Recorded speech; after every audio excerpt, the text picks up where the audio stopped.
Уксус қосылмаған өте керемет маринадталған қиярдың рецептін қабыл алыңыздар. Бұл рецепт өте керемет. Біріншіден қиярыңыз атылмайды, бұзылмайды, сақталады және асқазанға ешқандай зиян емес. Құрамында уксус жоқ. Өте керемет рецепт. Қажет болса видеоны соңына дейін қараңыздар. Баршаңызға қайырлы күн. Бүгін Бағбан ханымның өсімдіктер әлемі каналына қош келдіңіздер. Бүгін сіздермен бірге қиярды тұздайтын боламыз. Бақшадан әдемі өспеген, бойы 10 сантиметрдей болатын қиярларымызды жинап аламыз. Қатты үлкен қиярды тұздаудың қажеті жоқ. Қиярыңыз кіші болса, тұздауға, қытырлақ болуға, дәмді болуға өте керемет мүмкіндік. Сондықтан қиярды кішкентай кезінде, орысша айтқанда корнишон қиярды тұздағандарыңыз жөн болады. Бақшаның қияры, бақшадан осы жаңа сарымсақ жинап алдым, чеснок, өте ірі машалла. Қазір бақшадан укроптың бастарын гүлдеген, смородинаның жапырағы, виноградтың, жүзімнің жапырақтарын жинап алатын боламыз. Мынау бізде қара түсті смородина, иісі аңқып, даладағы жабайы смородина емес, именно садовый, бақшада өсетін ароматный жапырақтары да, жемісі де осы смородинаның жас жапырақтарын, жаңа өскен жапырақтарын жинайтын боламыз. Қатып қалған үлкен жапырақ қажет емес. Міндетті түрде жас, жаңа, әдемі жапырақтарын жинап аламыз. Иесі керемет, машалла. Есік алдында осындай жүзім өсіп тұр. Виноградтың тоже жас жапырақтарын, осындай жалтырап тұрған әдемі жас жапырақтарын жинасаңыздар, өте ароматный, керемет болады. Қиярларымызды есік алдында салқын суға жуып алып жатырмыз. Мына қараңыздар, қиярдың үст бетіндегі мусырын қандай болады. Сондықтан қиярды жақсылап жуу өте маңызды. Щеткасы болса, немесе губка болса, новый, таза новый болсын, солармен жақсылап жуасыздар. Себебі мына қиярлардың арасында мынандай ақтаңдақ болады. Солардың барлығын кетіру керек. Қиярларымызды жудық. Жақсылап жуып аламыз, сосын су құйып қоямыз. Қиярларымызды жақсылап жуып алып, содан соң бірнеше сағатқа суға салып қоямыз. Қиярыңыз сіздің жаңа бақшадан жиналған болса, онда 1-2 сағат қойып қойсаңыз болады. Ал кеше жиналған болса, онда 5-8 сағатқа дейін қойып қоясыз. Тіпті 2 күн бұрын жиналған, немесе базардан сатып алған қияр болса, онда сол 10 сағатқа дейін салып қойсаңыздар болады. Банкаларымызды жақсылап жуып, пищевой содамен жудым. И духовкаға 100 градусқа жарты сағатқа салып алдым. Бірінші духовканы салқын күйінде банкаларды жуып салдым да, сосын барып 100 градусқа қостым. Пока қызам дегенше сол жарты сағатта стерилизация жасады. Өте жақсы. Сосын ашып духовкадан алып келіп қойдым. Уже суып күшті болып тұр. Және бақшадан укроп, жаңағы виноградтың жапырағы, смородинаның жапырақтарын жинап қойдым. Бақшаның чесногын аршып жатырмын. Және жаңа суға салып қойған қиярларымызды судан алып, басы мен аяқ жақтарын осылай кесіп алып тастадым. Қазір банкаларға салып шығатын боламыз. Бізге қиярды тұздау үшін керек дүниелер: стерилизация жасауға алдымен қияр қажет. Бұл жерде қияр суға салынып, жуылып, және бастарымен төменгі жақтары кесіліп, дайындалып тұр. Сосын стерилизация жасалған, жақсылап жуылған, міндетті түрде пищевой содамен жуылған, духовкада немесе буда стерилизация жасалған банкаларымыз қажет, тап-таза болуы міндетті. Одан кейін бізге керек қоспалар. Бұл бізде укроп, өсіп кеткен укроп, және смородина, жүзімнің жапырақтары, ашылған чеснок қажет. қара бұрыш және лавровый лист қажет. Дәмдеуіштерден тұз қажет. Және мен уксус қоспай жасаймын, сондықтан уксустың орнына мен лимон қышқылын пайдаланамын. Осындай ынтақ күйде болады.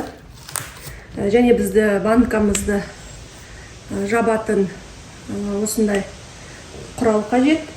Және жақсы, плотный, качествосы жақсы, қалың крышкалар қажет болады. Крышкаларды біз суға бір қайнатып аламыз. Қиярымызды тұздау кезінде біз мысалға 2 литрлік немесе 1,5 литрлік банканы аламыз. Банканы қарсаңыз өте тап-таза. 1,5 литрлік банкаға чесногыңыз егер ірі болса, осында үлкен бір чеснок салсаңыз жарайды. Мен қазір 1 штук қана саламын. Укроп саламыз. Не укроп? Егер укроптың иісі дәмі шыққан жақсы көрсеңіз, молынан салыңыз. Егер ондай қатты әуесқойлығыңыз болмаса, онда сәл-пәл укроп салсаңыздар болады.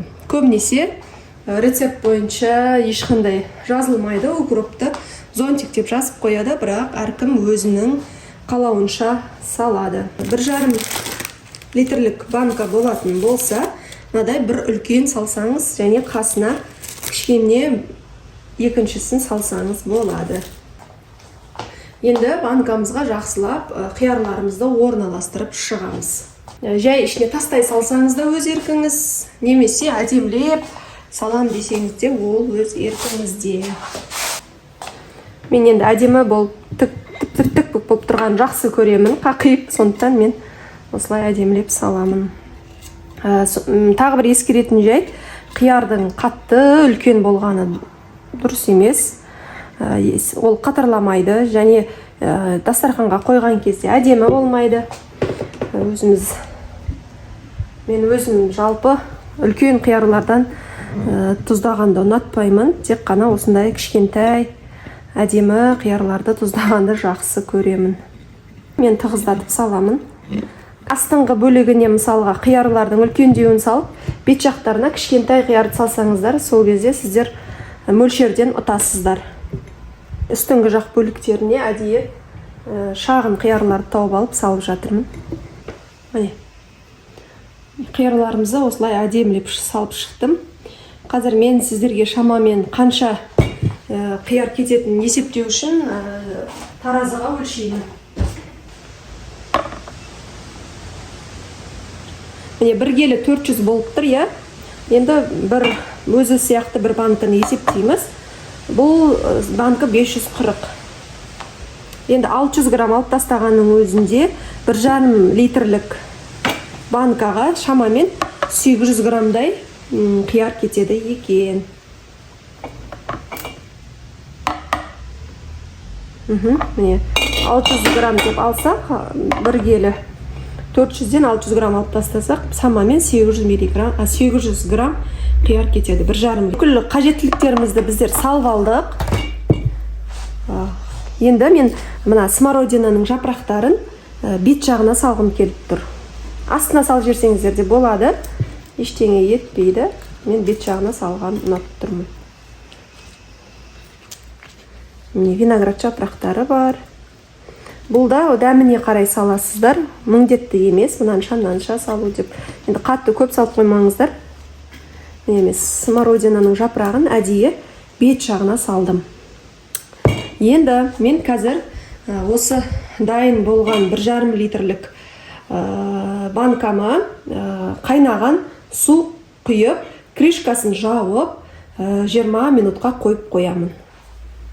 Міне, мына жерде бізде қайнаған су бар. Осы қайнаған суды құямыз.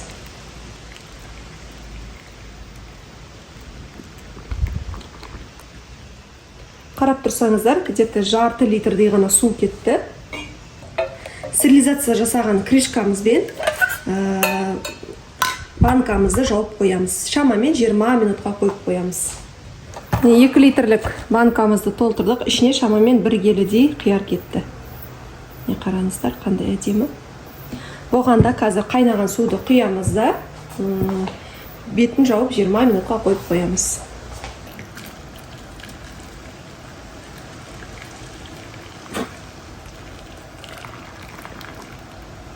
Екі литрлік банкамызға 1 литрге жетер жетпес су кетеді.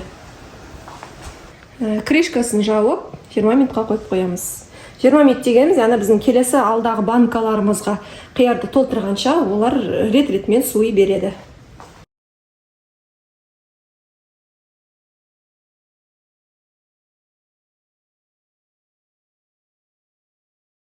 Арада 20 минут уақыт өтті.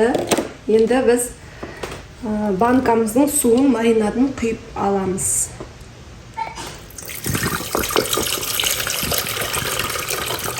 Банканың маринатын осылай құйып алдық.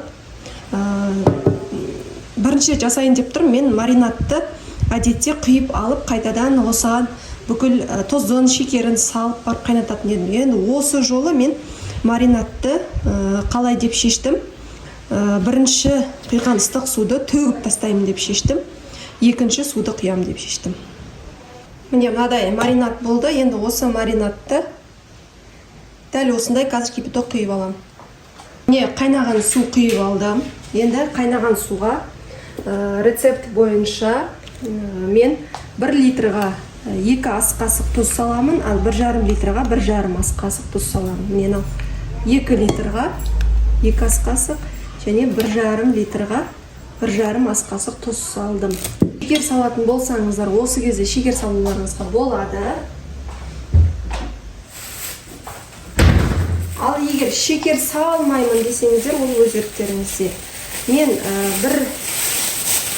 2 литрге 4 ас қасық шекер саламын, 1,5 литрге 3 ас қасық шекер саламын.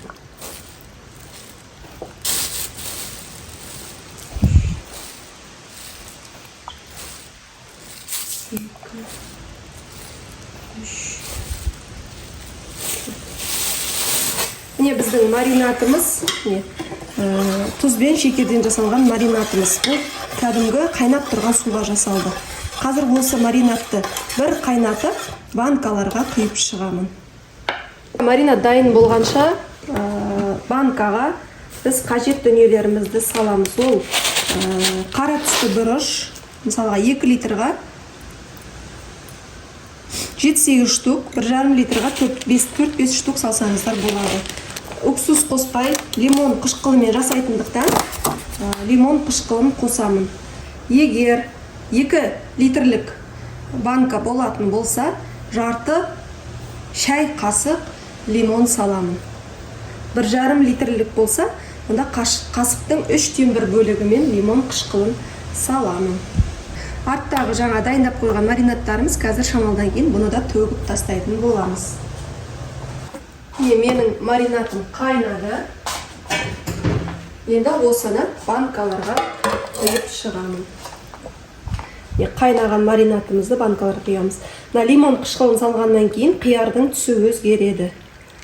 Егер тұзы аз болса, немесе тұзы көп болса, орнына кипяток құйып жіберсеңіздер болады. Бірақ ол тұра-тұра тұздың көптігі ештеңе етпейді.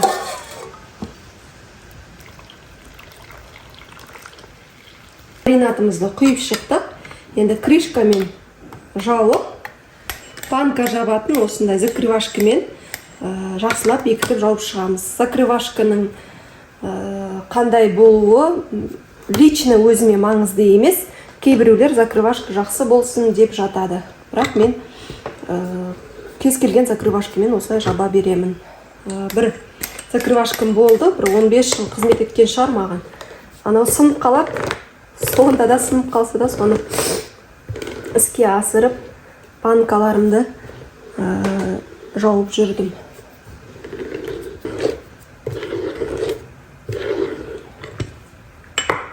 Жақсылап банкамыздың аузын бекітіп шықтық.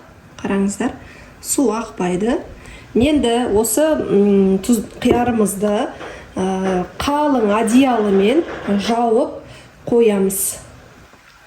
Міне 1,5 литрлік банкамызды да жақсылап жауып шықтық. Қиярларымызды қалың одеялаға 2 күн орап қойдық. Өкінішке орай ол видео түспей қалыпты. 2 күннен кейінгі қиярдың жағдайы осындай, жылы күйде болып тұр қазір. Өте керемет, ешқандай бұзылған жоқ. Сосын менде бір жағдай бар, шамамен 10 шақты күн осындай көз алдымда қалдырамын бетін жаппай.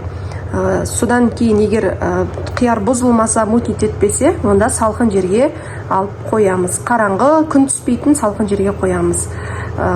Жалпы қиярларыңызды кез келген қысқа сақтаған дүниеңізді күн түспейтін қараңғы, қоңыр салқын жерге сақтағандарыңыз жөн болады. Сонда ұзақ сақталады. Егер асқазаныңызға зиян емес, тәтті қияр жегіңіз келсе, менің рецептімізбен жасаңыздар. Видеоны соңына дейін қарағандарыңызға көп рахмет. Егер видео пайдалы болса, лайк басып, комментарий қалдырып, сұрақтарыңызды комментарийда қойды ұмытпаңыздар. Достарыңызбен бөлісуді ұмытпаңыздар. Сау болыңыздар.